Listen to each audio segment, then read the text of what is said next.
Pop Culture Pastor.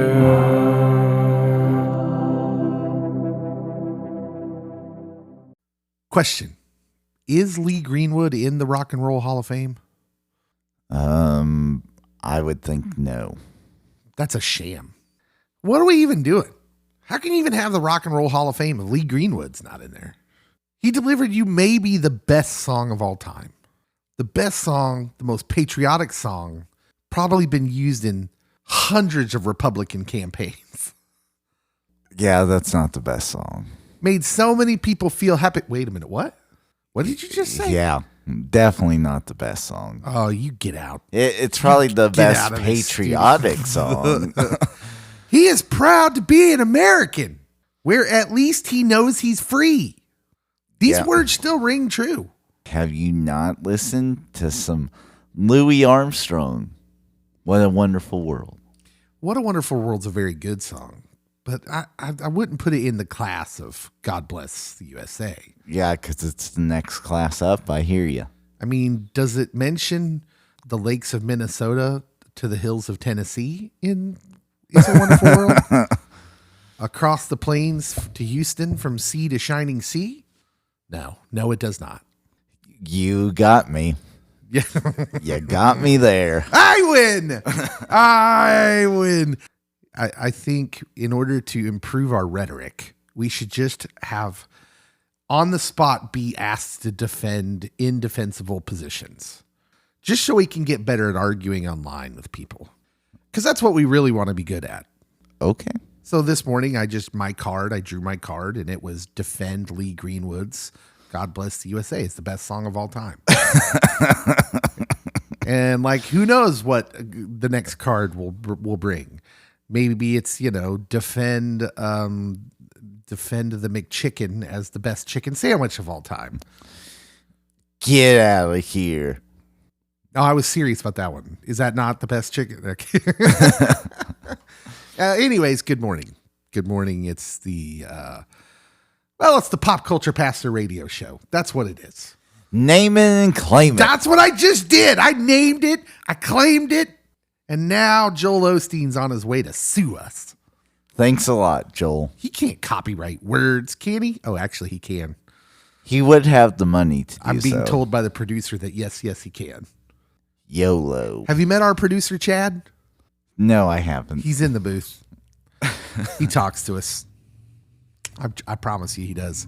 Anyways, good morning. It's the morning show here on the Daily Grind. KFEX Firescape Radio 93.1. Dave and Cody are here all morning to talk to you about whatever pops into our head. Definitely not defending God Bless the USA by Lee Greenwood as the best music of all time. That was just a goof, but it is.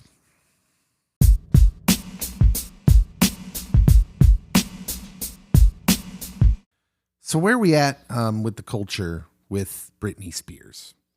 Are we to the part where we feel bad about maybe wanting her conservatorship to end with her father? Have we circled back on that yet? Because No. she doesn't seem well. Nope. No, we haven't. I would say as a culture or a society, no. Because I was one of those people. I was like, yeah, her dad's just living off the gravy train, and what's he doing? And she seems fine. And then, that ended, and she does not seem fine.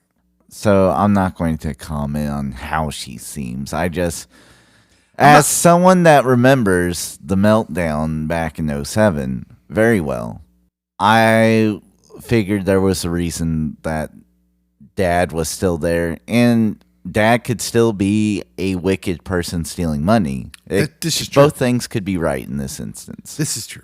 The bummer of it all is I was going along unsuspecting and not thinking about Britney at all in my life. And this past week, Kevin Federline has entered the chat. K-Fed. Yeah, and you may remember as K-Fed was one of her dancers that she was married to for a little while and had a couple boys, had a couple children.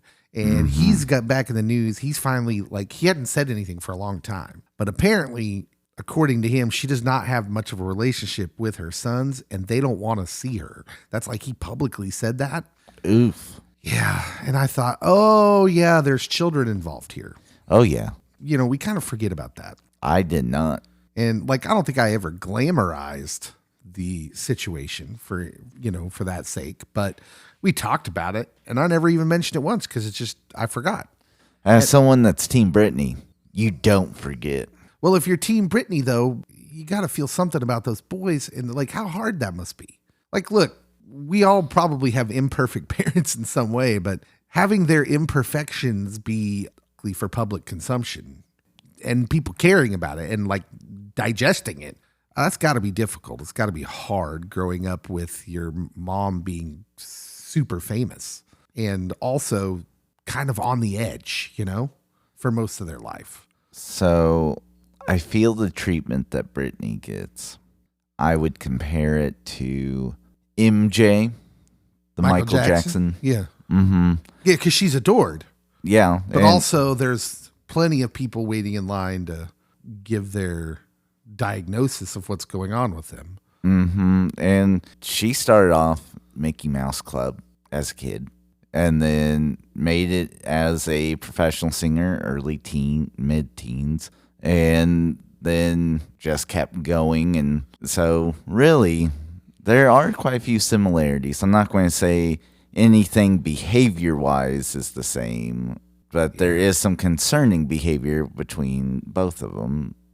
Yeah, it's definitely not a unique situation. It's happened before, but there are different parts of it, to be sure, with the boys here. I mean, you make the comparison to Michael Jackson, and if you take everything out that's alleged, right? Yeah. With him and Britney, it's not like their own behavior is helping the situation. I mean, Michael led a pretty strange life, built himself his own, amusement park so he could invite children over. Britney, her behavior on social media is increasingly odd. And on Instagram, she often posts fully nude pictures of herself, which, by the way, parents, if you don't let your kids on Facebook because you think it's too dangerous but you do let them on Instagram because you think, they're just pictures and they police that. They don't police that. No. And I mean, I would caution parents about allowing your kids to have social media or the full version of social media, whatever, as a kid. They do make Facebook kids, Messenger kids. Yeah, just be careful.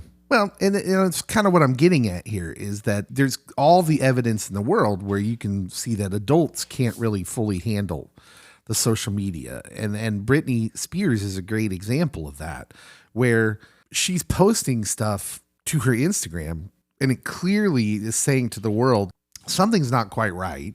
And because it's not just the pictures, but often there's text that doesn't make a lot of sense to go along with it. I don't know. When do we, in our celebrity culture, this is what I often wonder. Let's take Ezra Miller, who's an actor who just seems like he went off the rails a couple years ago. They get spotted every once in a while. He identifies as a they, them. So they're around, but nobody, are we going to try and help them, or are we just going to, write a new headline every time they pop up? I presume there's some people behind the scenes trying to help them, but that's what I would presume, but I don't know that. But at the same time, you can't force anyone until it becomes an emergency because they're a threat against themselves or others. Wouldn't Ezra fit that bill now? And I thought you could. Back in the day, we used to make movies where someone would get someone committed all the time in the patient TV shows. rights. Now, is that a thing? Now you gotta have some certain criterias met, and especially within the state that we live in. I don't know about all states, but I mean, you definitely have to be a threat to harm yourself or others. I would have said there's been plenty of times in the past where we could have been like, oh, look at what Ezra just did. But they did not get anything really, except for now felony charges. But that's neither here nor there. All my entertainment all my life has just been lying to me, I think. I just assumed you called up the local mental institution and say, hey, I want to have this person committed. And they just came out and put him in a straitjacket and took him away. Well, it's kind of like The Office, When Meredith set her hair on fire. Okay. And Michael took her to a recovery center and tried to have her committed, but it was against her will, so she wasn't put in, and he had to bring her back to the party. Okay. That was actually real life stuff from The Office. Yeah. Okay. Good. That's good to know. I'm much less concerned about being committed by somebody now. You're welcome. Thank you. Thank you. I feel better.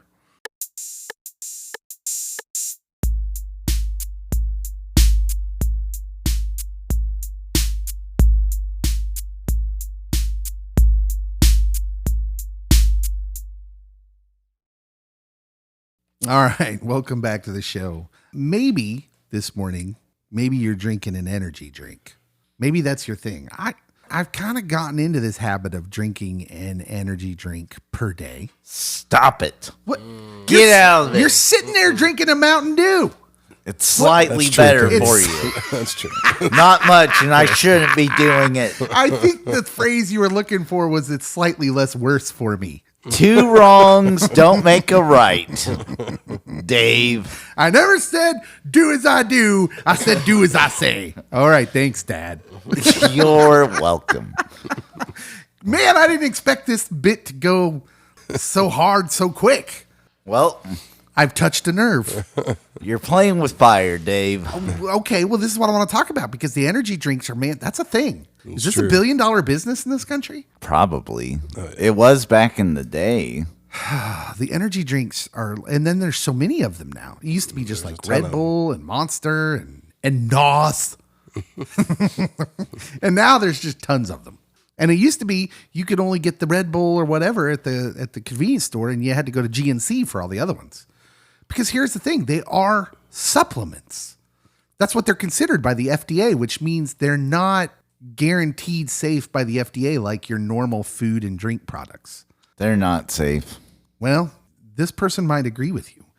There's someone on TikTok, Hannah Drake, a spokesperson for the Heart Foundation. She's responded to there was a viral TikTok here a little while ago from a user who claimed that he had developed early onset heart disease after drinking energy drinks every day for 2 years. Ew. Wow. Good. Great. Every day for 2 years. That's a lot of energy drinks. / ew. All energy drinks have the same bad aftertaste. This is untrue. I actually find the Mountain Dew Breeze energy drinks to actually be quite delightful. They have, and they don't use a lot of the fake sweeteners that may cause other health problems. They use like real fruit juice in it. So it's much less sugar than in like a pop. A sody pop? Yeah. And it's the equivalent of 2 cups of coffee, it says on the can. I just did an advertisement. I didn't mean to. They're not sponsoring the show or anything. They are not. Anyways, this lady for the Heart Foundation said, this is real. This can actually happen. I hate to be the bearer of bad news, but yes, the consumption of energy drinks has been linked to high blood pressure, irregular heart rates, and a stroke, among other health conditions. So she did this TikTok, and now people are like freaking out if they're consuming energy drinks. And I don't know, maybe I'm thinking like, I don't have one per day. Like, but I would say normal course of a 5-day work week, I may have 4. I just want to know, how are people just now coming to this? That's exactly what I was thinking. Why did it take TikTok to wake people up? Because They've this been- was a thing when I was in high school. Yeah, When they've you're been- having young people have heart attacks. Well, literally, there were people that would stay up late drinking energy drinks, playing video games, and then they would die. There were a couple deaths back to back within like a month period of like 20-year-olds and younger. And it's like, okay, don't drink energy drinks, and also try to keep a regular sleep schedule. Well, it's so weird looking back on it now because I can remember the appeal of like, we had Jolt Cola when I was I growing up. remember that. I And we remember were, that. Yeah, video yeah, games were first becoming a thing. We were like, yeah, we're going to stay up all night and play Zelda and drink Jolt. Yeah. Extreme, you know, like, and now looking back, when I'm tired every day anyways, I look back and I wonder, like, what was I thinking? Why did I think I needed extra energy? I had all the energy I needed back then. I don't have enough now. Yeah, there's so many physical and mental health conditions that are linked to irregular sleep.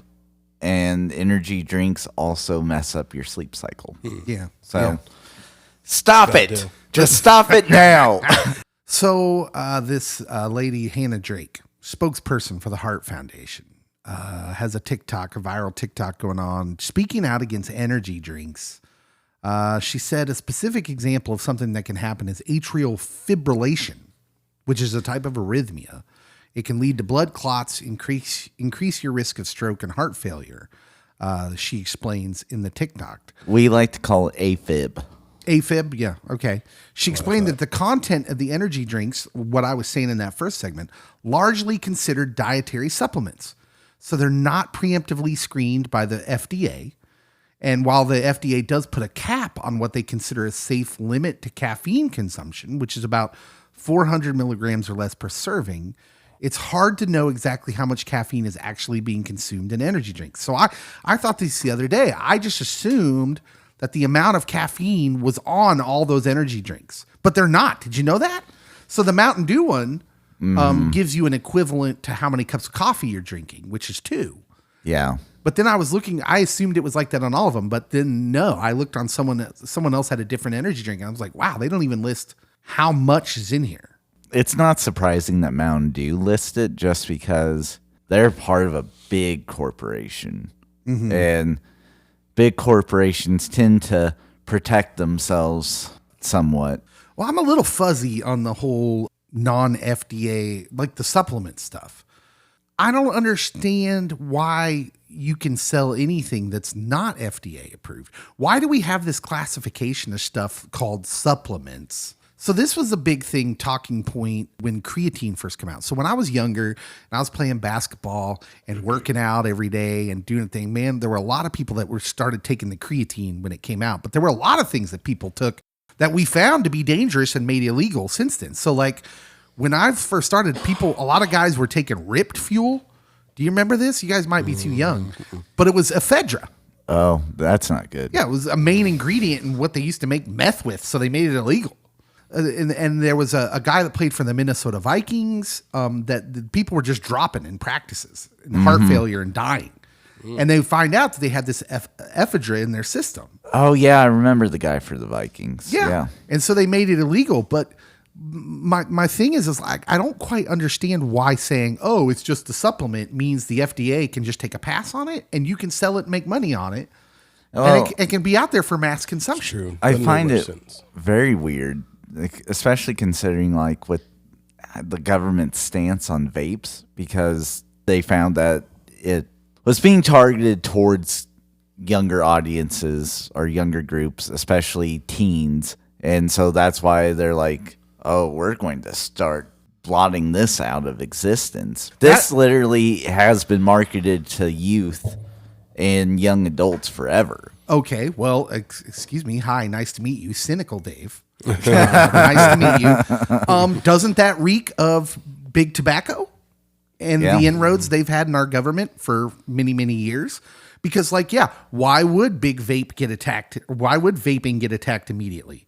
Because someone was trying to nose in on big tobacco's action with, first of all, a cheaper alternative, a more convenient alternative because you don't smell like cigarette smoke. So it makes sense. And so we're faced with this, the FDA, which is kind of like seems corrupt. I just don't understand how you're allowed to sell something and make money off of something that's not approved. They said, oh, by the way, this isn't FDA approved because it's a quote unquote supplement. But here, let's mass package it into a shiny metallic can and put it in all our gas stations. It seems weird, doesn't it? Yeah, I almost want there to be an age requirement for it to be bought. Although at the same time, parents will still buy it and give it to their kids. Yeah. This just keeps going to show. We say this a lot on the show because we like talking about food. But man, we've really messed up everything about what we consume. We're so weird. Nothing makes sense. Yeah. I mean, this product has so much like heart issue stuff. It affects that or exasperates it to where it bubbles up to the surface where you might have heart issues when you're in your 50s, but now you're having it in your 20s because you've been drinking this every day for the past 2 years.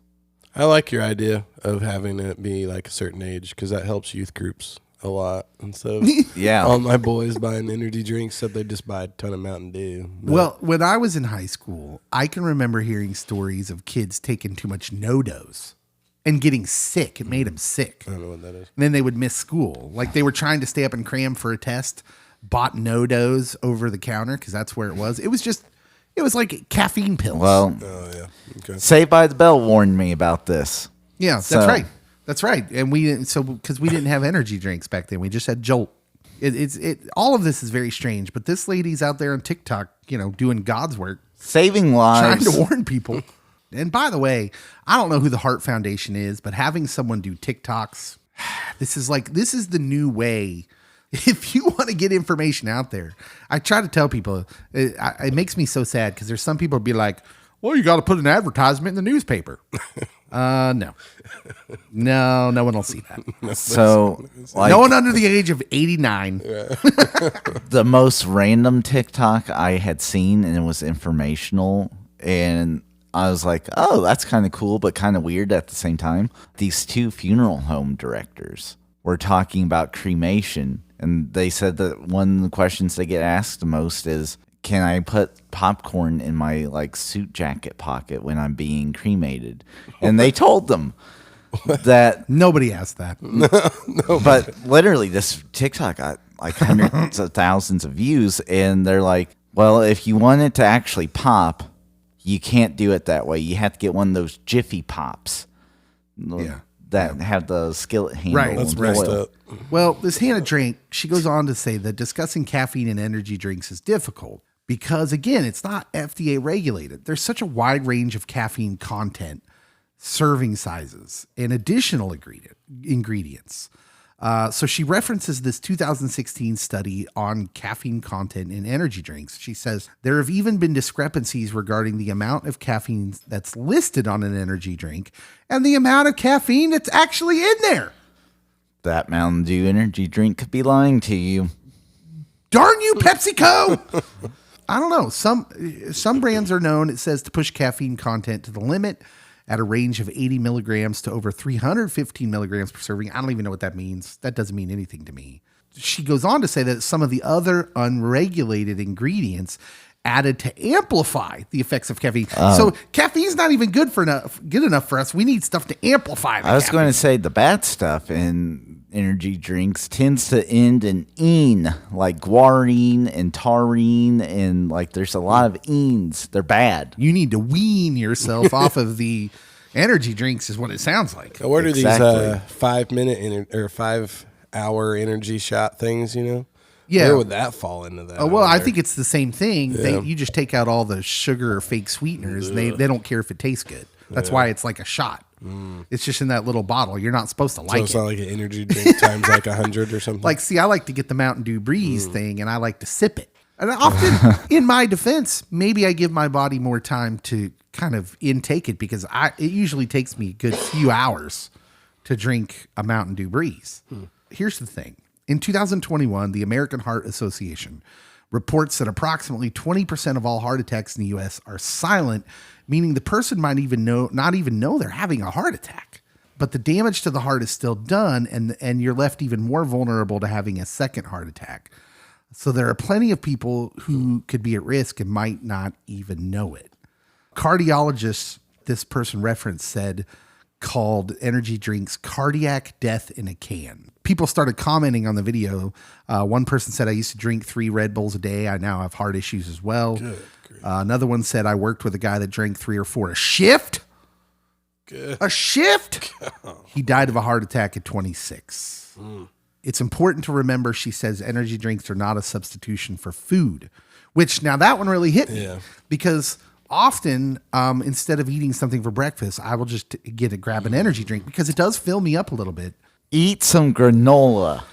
This all seems pretty dicey. I don't really like granola, no, Cody. come on, man. It's just not my thing. But you guys aren't big energy drink guys. No, not since college.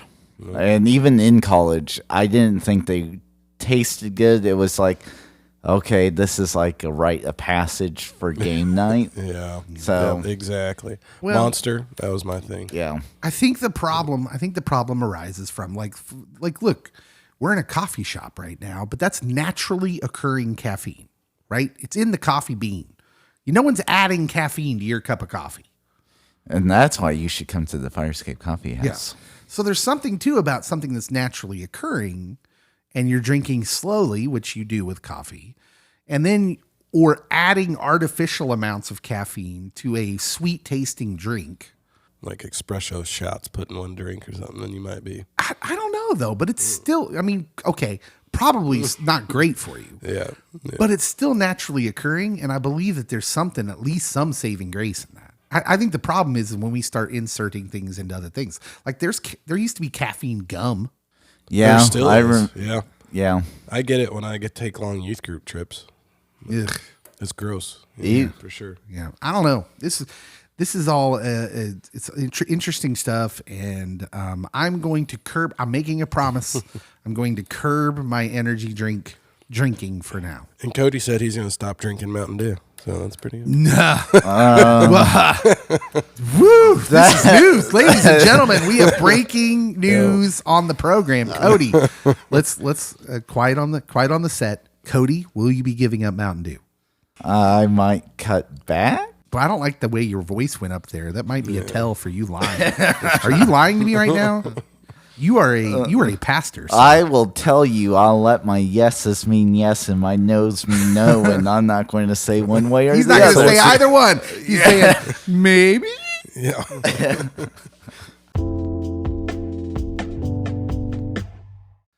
I've talked several times before about how I delivered papers.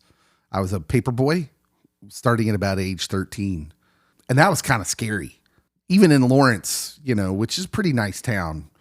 But I delivered, my neighborhoods were like trailer parks. Yeah. I didn't deliver papers. I mowed relatives' yards from like the age of 10 on. Yeah, that was like the other young teen job. Mm-hmm. And then high school, I didn't go the fast food route because I knew so many people that were like, I can't eat at this restaurant anymore because I go home smelling like it. And I'm like, don't ruin something that's good. So I mean, it's true. Yeah, you definitely do. I then was like, I'll work for a tree trimmer. I'll do tree trimming. And yeah, I was outdoors all year round. I had a sweet tan and 4% body fat. It was great. Wow. I was basically Lex Luger. I was going to say you were more Brad Pitt. Well, I mean, they're interchangeable. Ladies, you can look, but you can't touch. Exactly. Hands off. Cody's taken. I am. I felt like the kids in the bus in Forrest Gump. Seat's taken. Cody's taken. Don't even think about it. Yeah, I was also awesome as a teen. No, I wasn't. I still had, so like as a teenager, I was younger for my class. I was in kindergarten when I was 4, and I feel like that affected me. But also, I'd lost all my baby fat late. I always had like this weird kind of amorphous baby fat layer. Because I don't know why. Because God punished me. Was it you or your parents who sinned? Touche.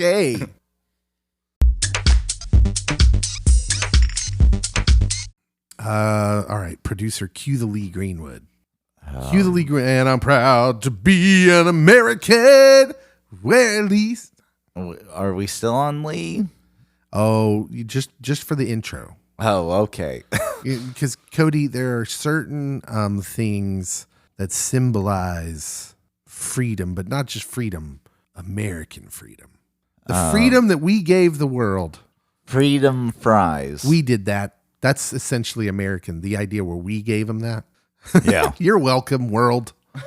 There's symbols of the freedom. I'm just gonna say the freedom. That sounds better. Okay. Like the Statue of Liberty, Mount Rushmore, the Washington, Lincoln, Jefferson monuments, the Grand Canyon. Yeah, I'm gonna throw in the Grand Canyon there too. Okay. The bald eagle majestically soaring through the sky, and the mullet. Nothing says America like the mullet.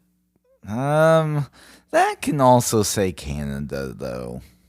No, they stole it from us. I'm going to say it's a purely American thing. I think we stole it from Canada. No, I think you're wrong. We don't steal things.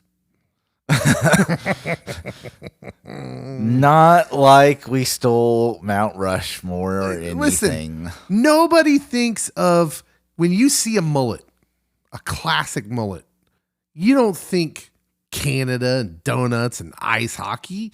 You think sweet tea and Skinnerd and sunglasses and shooting guns. That's all American, baby. Evidently, Turn it up. Sweet I home Alabama. need to work on my thought processes because it goes like Barry Melrose, who is a Canadian hockey player / coach. Then it goes Billy Ray Cyrus. Oh, And then it goes into that guy from the YouTube videos that's like, I was going to send it. yeah. And then it goes to every dude who ever heard himself making a 4-wheeler stunt video. Yes. And the guy that sends it, he makes like ski jump videos, like the ski mobile jump videos. The mullet is an American classic. Business in the front, party in the back, as they say. It has many names, the Kentucky Waterfall.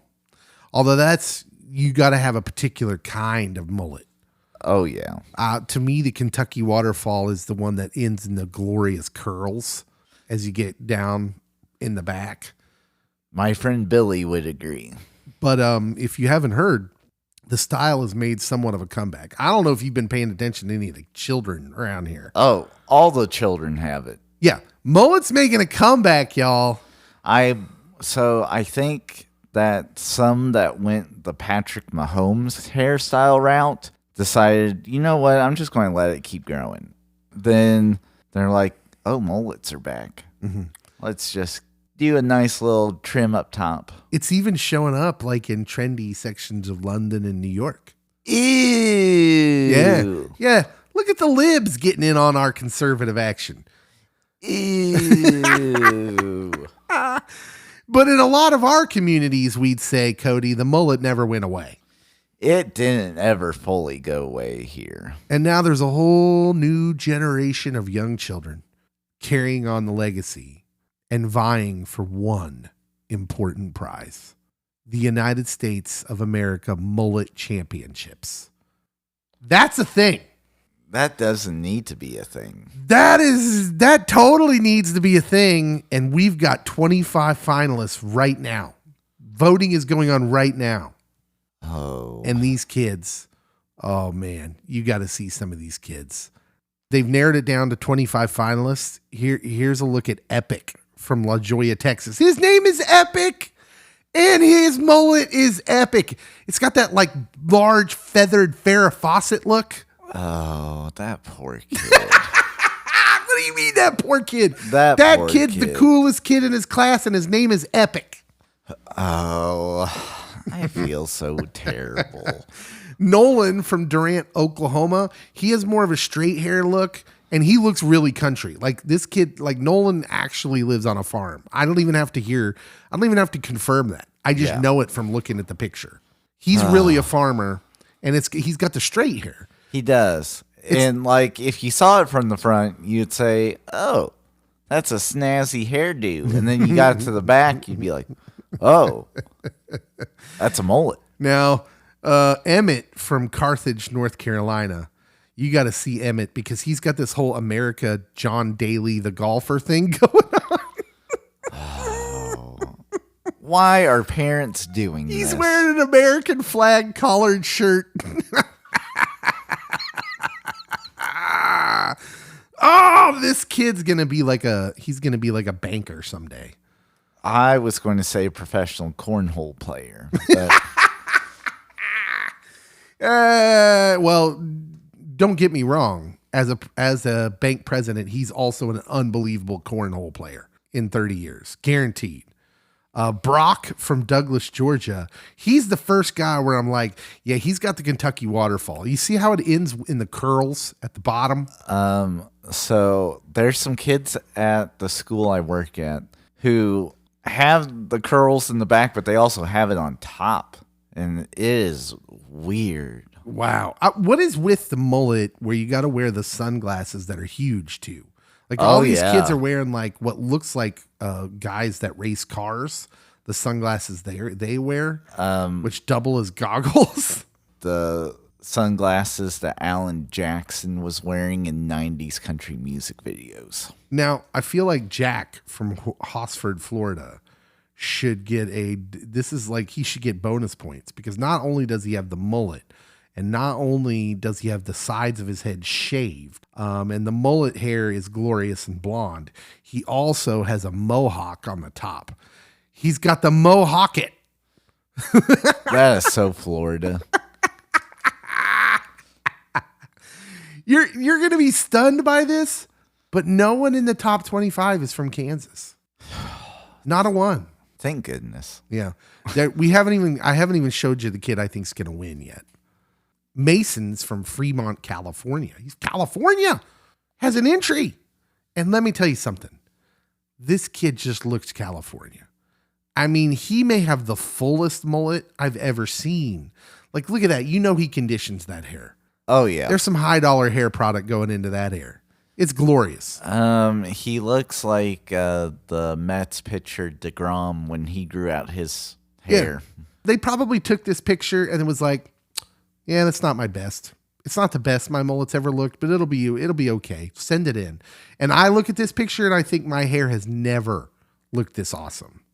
Not one time in my entire life has my hair ever looked as good as this kid's hair. There's women out there whose hair doesn't look this good. Ouch. It's amazing. Let me see if Jameson from Delaware, Ohio, again with the big sunglasses. He looks like that old wrestler, Brian Knobbs. Yeah. There's several on here. Miles from Castillon Springs, Tennessee. He's got a little lightning bolt shaved into the side of his head. Cash from Catawissa, Maryland. He's got a pretty standard mullet. Looks nice. Ketchen. There's a kid named Ketchen from Lawton, Oklahoma. We'll talk about these names some other time. I don't want to get into it now, but some of these names are interesting. Axel from Billion, Wisconsin. William from Pataskala, Ohio. Looks like he could beat me up. He could. I'm not taking on William in anything, arm wrestling, whatever. But now I want to show you who I think should win the United States Youth Mullet Contest. And by the way, I will post the link to this on our Facebook page so you can look at all the contestants as well, just because it'll make your day. You'll smile looking at these kids and their hairdos. You might shake your head a little bit. Do we know where Duncan, Oklahoma is? That's got to be close to here. And I know. It's not? It's a ways. Oh, yeah, okay. Well, it's one state away. Yeah. And so Landry, which is, again, perfect name for a kid with a mullet. Landry from Duncan, Oklahoma. He not only has a great looking mullet with the Kentucky waterfall action, the hair gets curly as it goes farther down the back. He's got the sides of his head shaved. He's got the business in the front, but you got to see what's shaved into the side of his head. It's the American flag. He's got the American flag shaved into both sides of his head. This kid should win. America. He represents everything the mullet should be. Oh. Why are you shaking your head? This kid's going to be president of the United States someday. Oh. Like, that's all I can say. Cody's like sitting here the whole time like, this is child abuse. I'm thinking that SRS might need to be called. Cody, my hair has never been that cool. Forget my hair. I've never been that cool anything, any part of me, anything I've ever done. This kid is a finalist in the United States Mullets competition, and he should win. If someone has, I don't know, maybe the Captain America shield shaved into their head, I might go that route. Who's Landry's barber? How do you even shave the American flag into your side of your head? And how come where can I get this done? Next 4th of July, baby. It's going in. Danielle, I'm sorry. I am not. Hey, everybody, Dave here. Thank you so much for listening to our Radio Leftovers podcast. All these clips come from a radio show we do on KFEX 93.1 Firescape Radio. It's a little Christian FM radio station, part of a youth ministry in Chanute, Kansas. If you'd like to listen to the radio show, if you're interested in that sort of thing, you can tune in at www.kfex931.com. Or you can download the KFEX app from your phone's app store. You can check that out there. As always, we invite you to listen to the podcast, the big podcast as well. If you like what you hear, the way it really would help us out is if you subscribe to the podcast, you rate and review the podcast. That would also help us out. Write us a little review, butter us up a little bit. You know how it goes. And then, of course, share the podcast on your own social media while you follow us on social media as well. Thank you so much for listening. We love you guys so much, and we'll see you on Friday.